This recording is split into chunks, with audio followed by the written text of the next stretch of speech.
Good afternoon. I'm Brent Roussin, Manitoba's Chief Provincial Public Health Officer.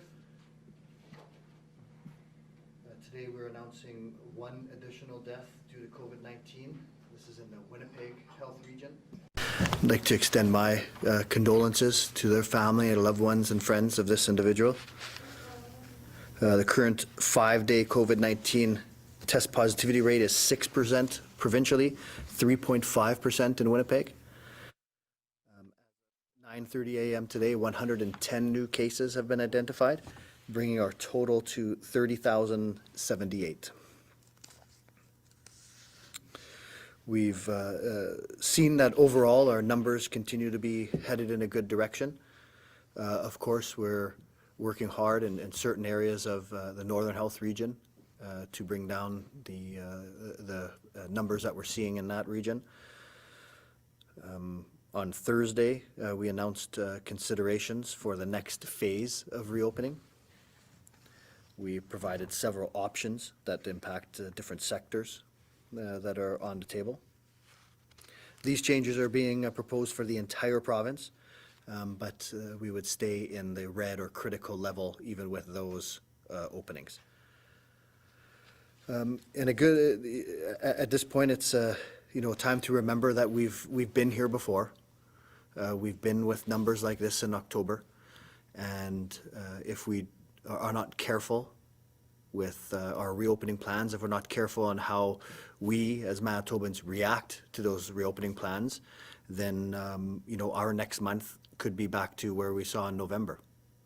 We don't have enough vaccine right now to have that population level benefit. We have the vaccine of the variants of concern that are threatening us. And so, moving forward, we have to be very cautious that March does not look like November, or we'll be going backwards. And so this is why we just can't simply open everything at once. We have to take a very cautious approach.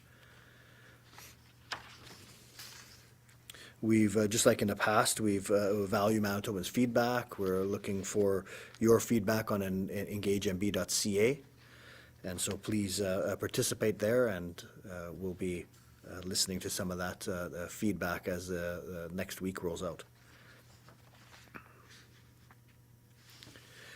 We're not going to move away from the fundamentals. They become more and more important as we open more and more of the economy. We have to ensure that we're all doing our part, and that means every Manitoban, every business owner, to ensure we're not transmitting this virus. And so as we have the opportunities to interact more, it becomes even more important to stay home when you're sick. And so we've talked about this, that this even means mildly ill. Mild runny nose, mild sore throat, a mild cough. Stay home, get tested, even if you're not sure, even if it's a very, very mild symptom. I've been notified of a recent case where they had very mild symptoms and were out and about, and it resulted in 63 contacts.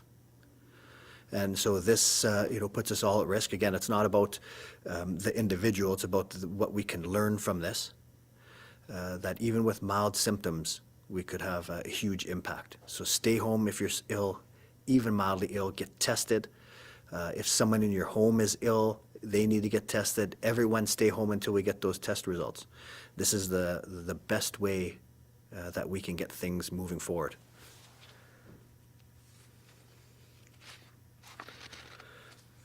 We're all watching the development of the variants of concern. Manitoba has been looking for various variants over time. We have not identified the UK or South African variants in Manitoba at this point. In fact, we first began having the genotyping done of the virus samples back in last March. So we know that with a RNA virus like that causes COVID-19, we're going to see variants. And so certainly we've picked up on many different variants. That's exactly what we would expect with an RNA virus. we have not picked up on any variants of concern. So most variants are inconsequential. They don't change the makeup of the virus clinically. But as we know, these other variants, there is a real risk to increase transmissibility. And so we have to do what we can to keep those variants out, and thus our self-isolation rules for those coming into Manitoba. We have to ensure we don't introduce that, either of those variants into our community for transmission. And so right now we're testing a certain proportion of the cases, but strategically we look for cases connected to travel or connected to travelers. We look at where we see high rates of transmission and get the sequencing of those viruses. So there really isn't a need to do every single sample. If we see an outbreak somewhere, if we take a certain proportion of that outbreak and sequence it and don't find a variant of concern, we can be sure that it's not the variant of concern that's causing that outbreak. So we do this strategically. We're certainly looking at ways to increase our capacity to do so, increase our capacity to screen for variants of concerns, because the genetic sequencing, the whole genome sequencing is quite intensive. And if there's a way to, there are ways to screen so that we can even more strategically search for the variants of concern. So we'll continue that work. It's been in the works, like I said, since last March. I can provide some further update on the FastPass testing.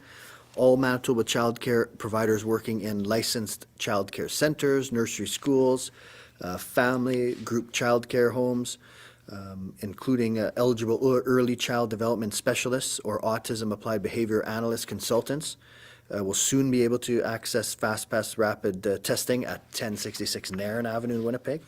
Appointments for the pilot site will be open to eligible childcare providers effective February 8. This is Super Bowl weekend coming up, and this is a time where many people host gatherings. And so again, we must be cautious. Our indoor gathering rules in private residences apply. It's that designated to, and so we are expecting Manitobans to continue to abide by that. We can't invite a new group over or a large group for a Super Bowl party. Outdoor visits on private property include up to 5 people plus the members of the household. But again, we should be distancing. And again, the fundamentals are always important here. Don't get together with somebody else if you're ill, even just mildly ill.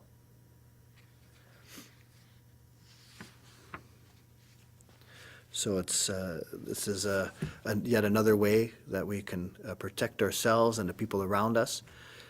If we have large gatherings and start seeing these super spreader events, it's going to delay our progress of reopening things. So expect all Manitobans, please abide by the group sizes, throw virtual Super Bowl parties, but please do not gather in large numbers. So thanks, and happy to take some questions.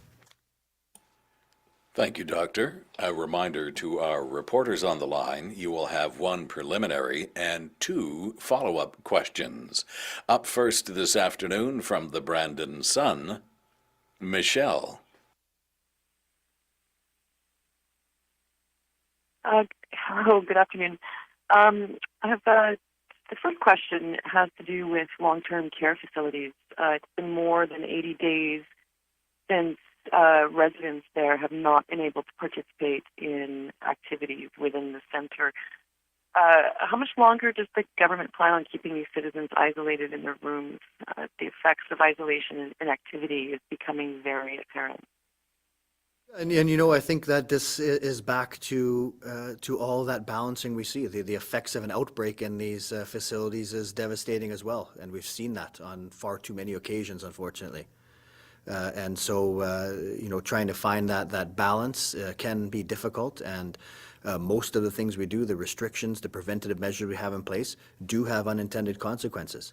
But we have to remember we don't have to look too far backwards on what the effects of an outbreak are in these facilities. So we're going to do it cautiously because we know that is a devastating result.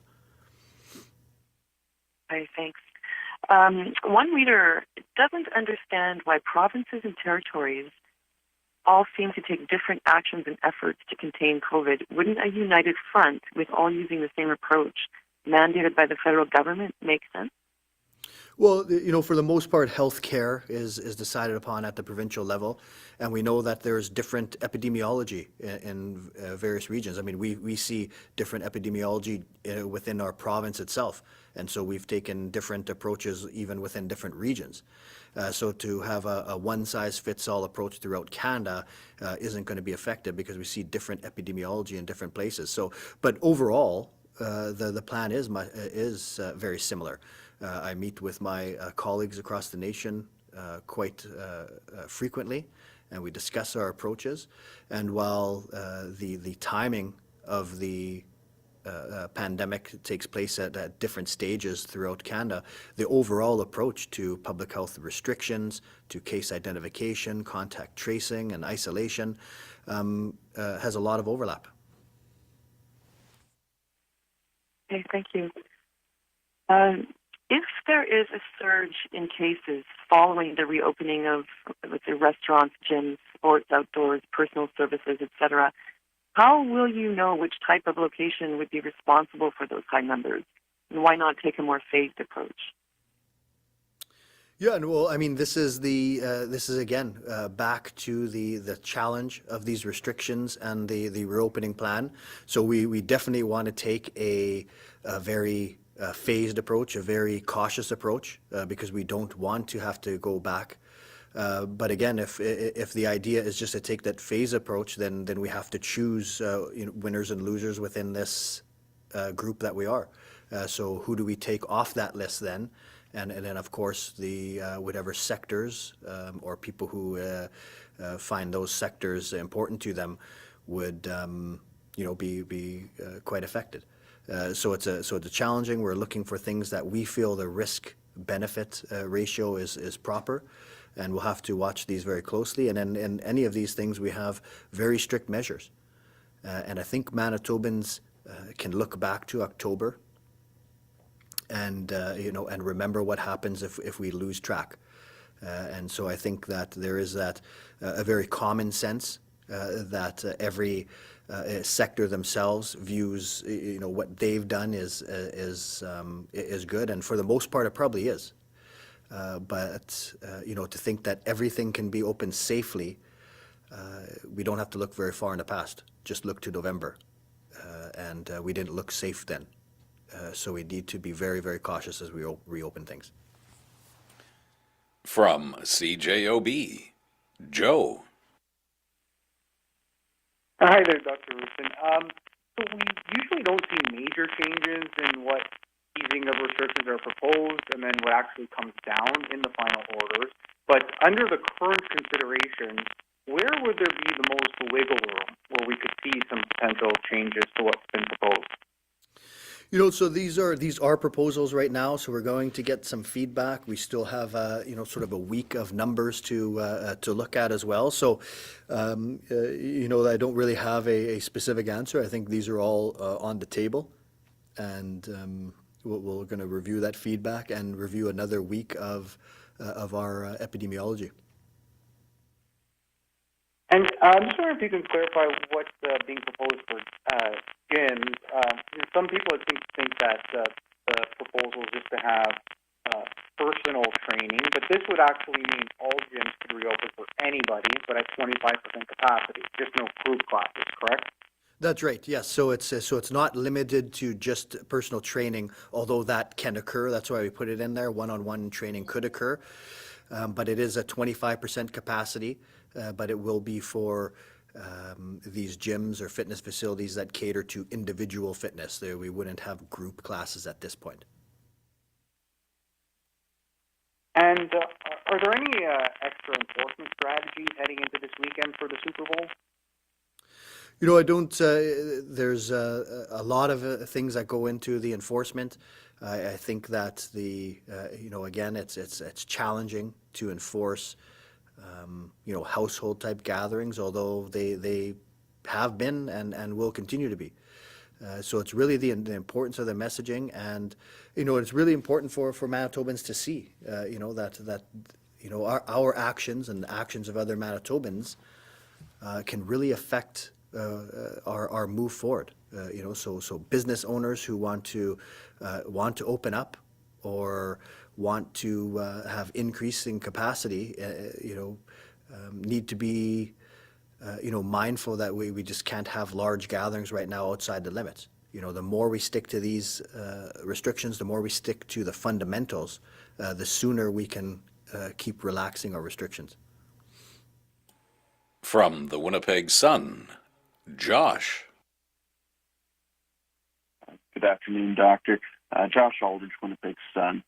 I think I touched on this a little bit yesterday, but is there potential, if we start to see some of these variant strains become more widespread in Ontario or Saskatchewan or some of these neighboring provinces, is there the potential to lock down the borders further than what's currently in place with the isolation requirements?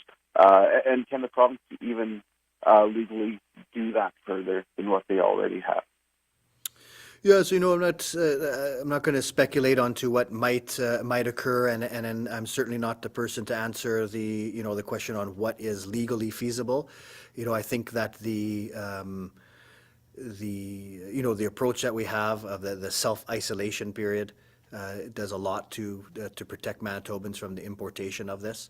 I think it's very important that we minimize our travel right now, that leaving the province of Manitoba and then returning puts us at risk. We haven't identified the variants of concern as of yet, and if we minimize the amount of people coming into Manitoba, we're going to at least delay its introduction. I know you just put the suggestions of proposals out there yesterday. What kind of feedback have you already got from Manitobans, and when can we expect these to become official? When next week will these be made official or finalized?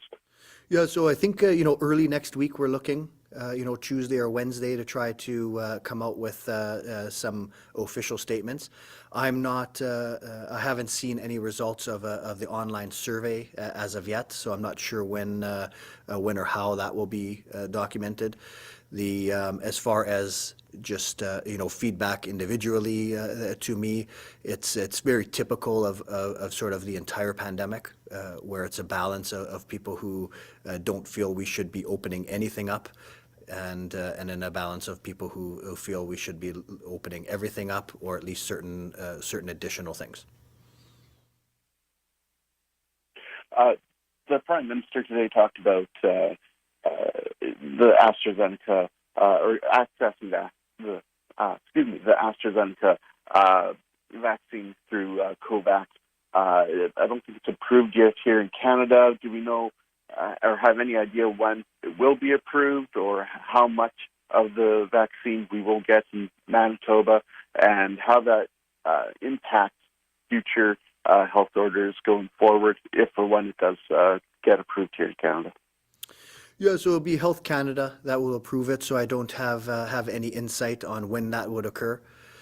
As far as dose, right now the limit to our vaccine program is simply doses available.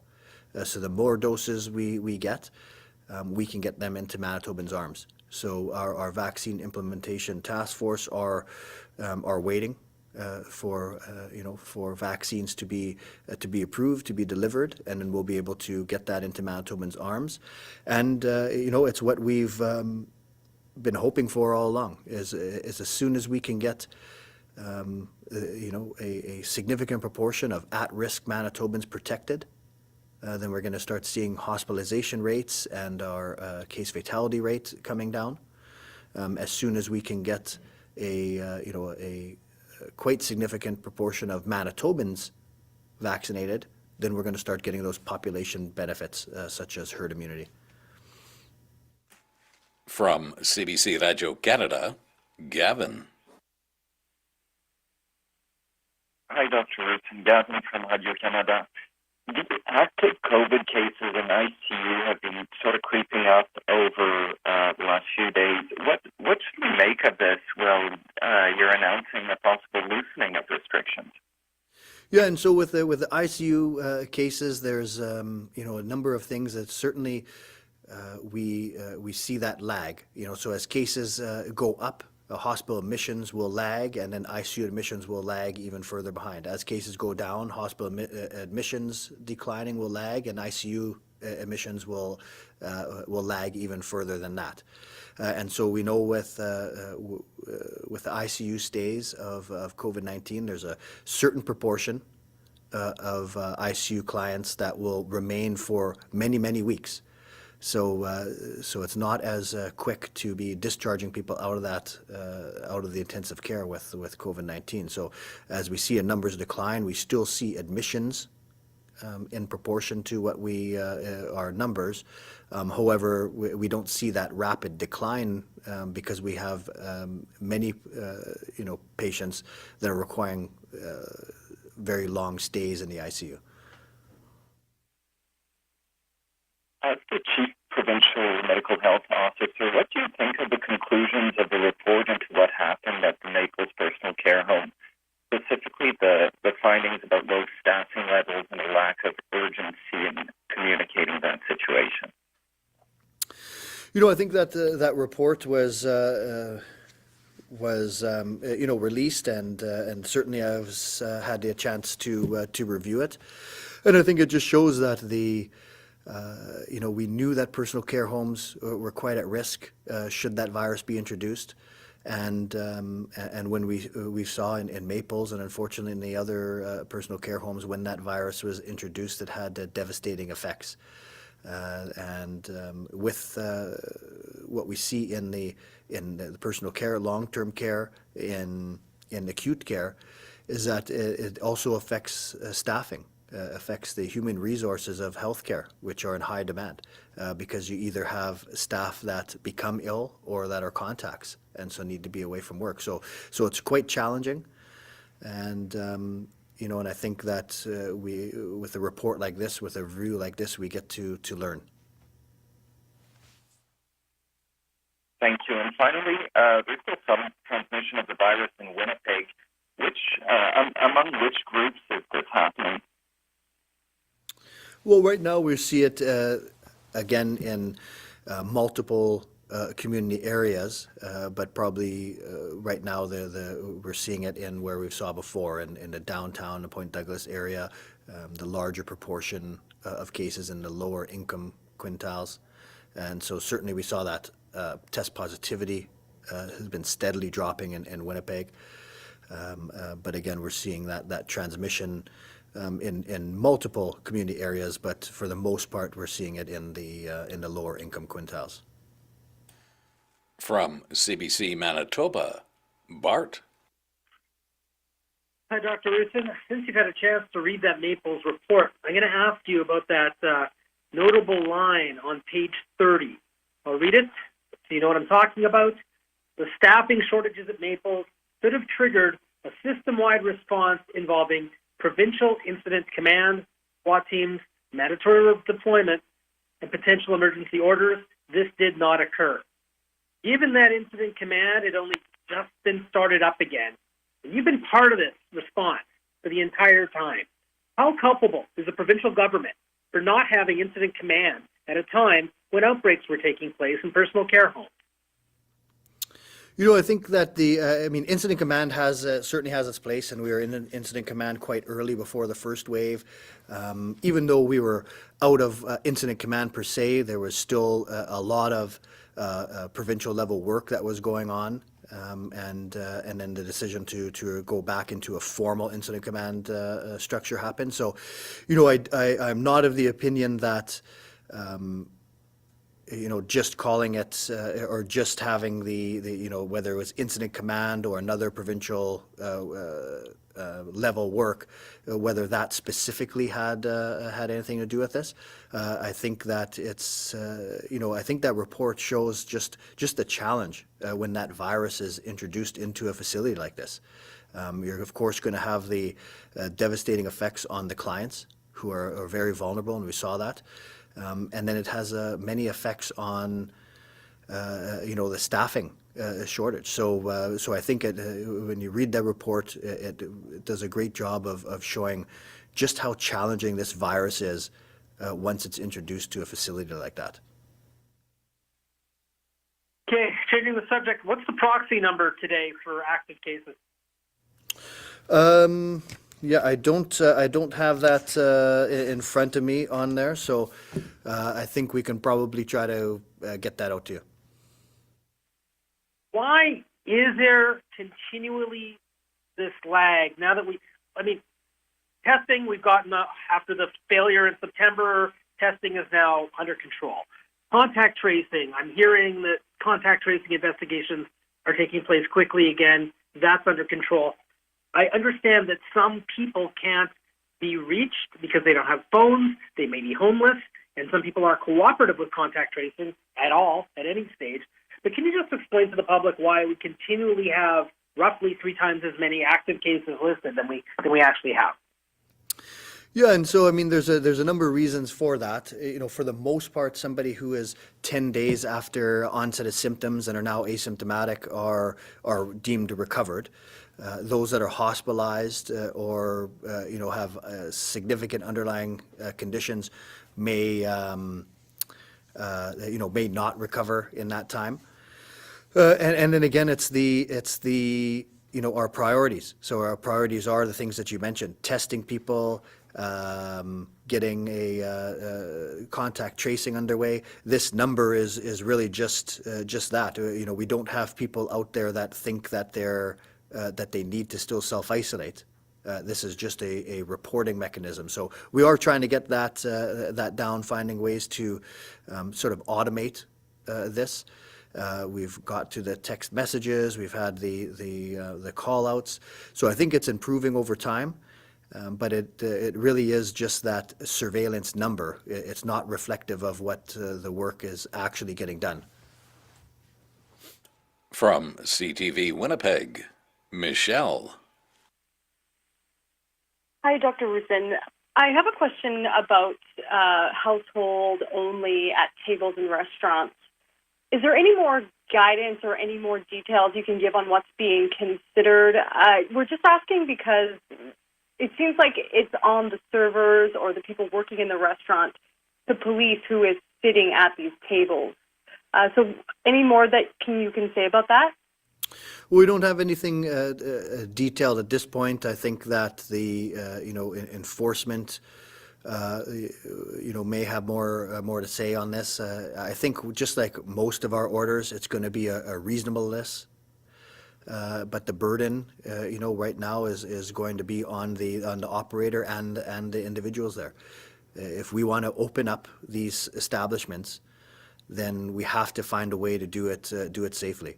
And if we have multiple households at a table for prolonged periods in a restaurant, that's putting us all at risk, and it's putting us at risk to continue our opening. We may look back at where we were in November and have to close things down all again.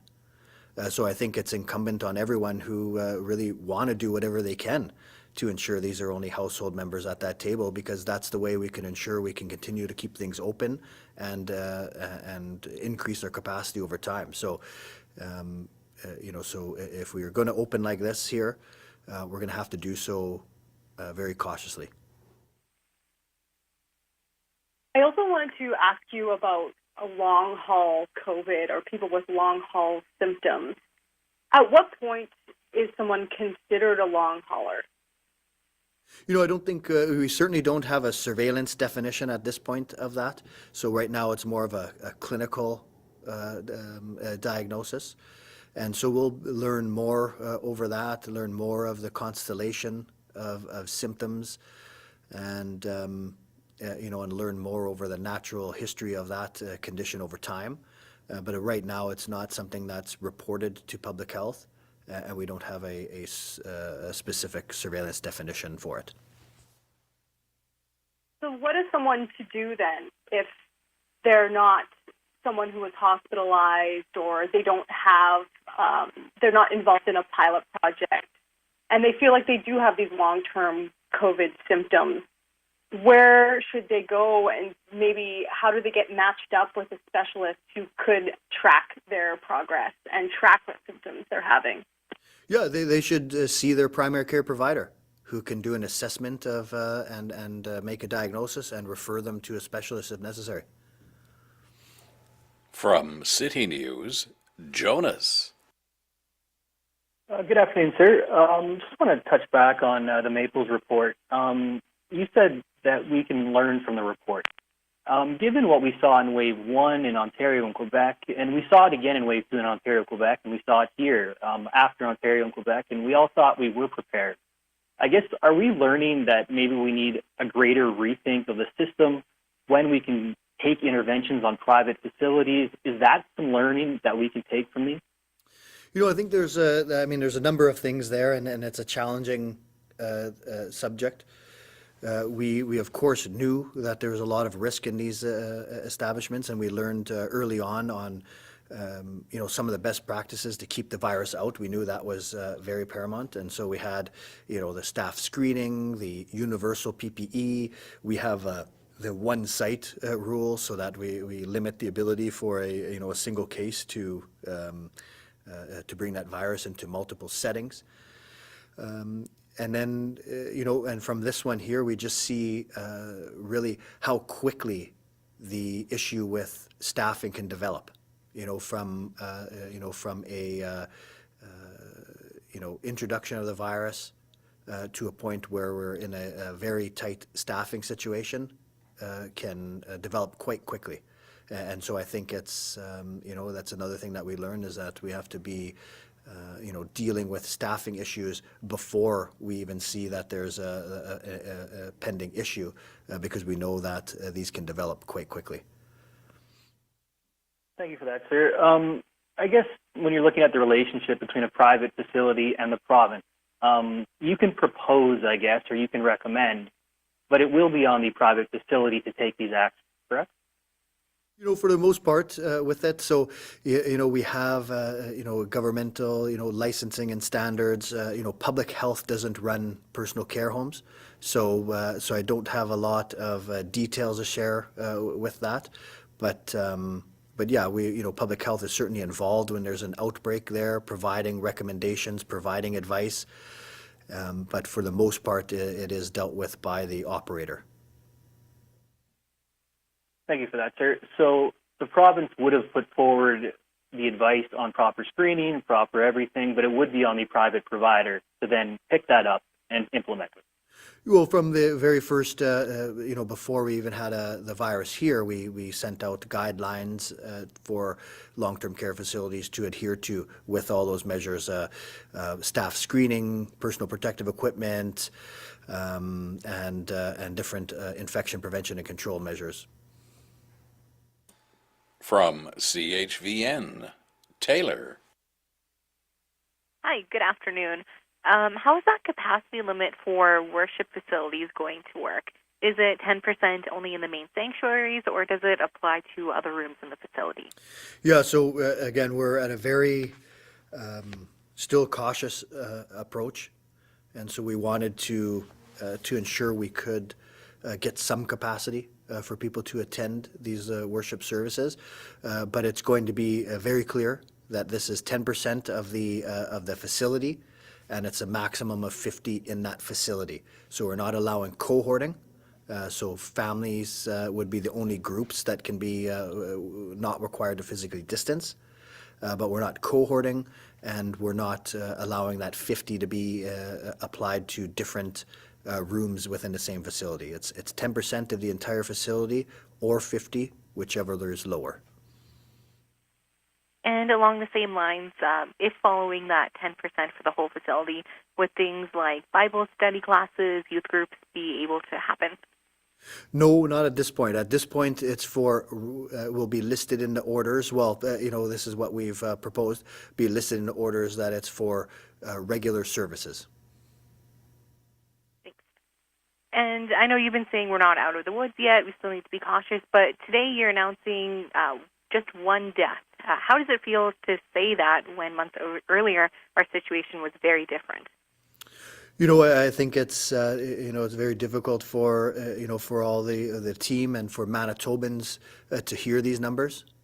We start off every conference with giving that news, and I think it's been quite difficult for Manitobans to hear that day after day.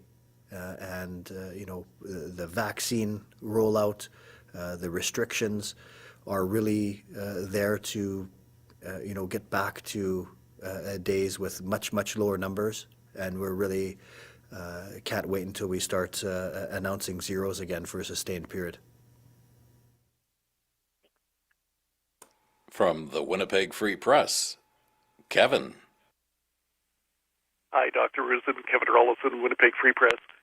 Sorry to keep going back to, as so many of us do, to the Maples report, but I was talking with families yesterday, and basically the main thing they're wondering, report or not, is once again, why did it appear the province learned its lesson from what happened months earlier in Quebec and Ontario, that the families are saying that, in a sense, during pre-pandemic times, it was family volunteers going in to help their loved ones that was really supplementing what happened there.